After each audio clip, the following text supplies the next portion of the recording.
This is my first run of my dry cure cabinet. Sorry. On my controller going down to 49 degrees. It was at 58.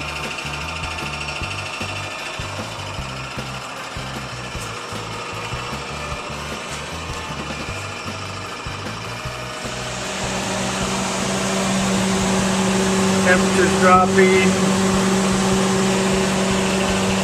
About 76% humidity. The fan's going.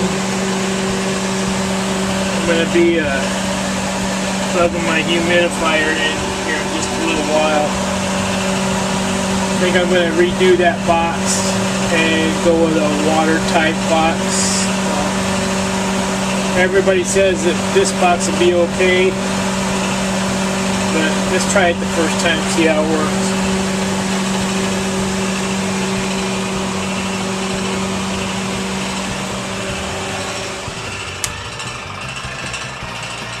Aaron, if you can hear that noise, they told me it was just a shim, so maybe you can verify that for me.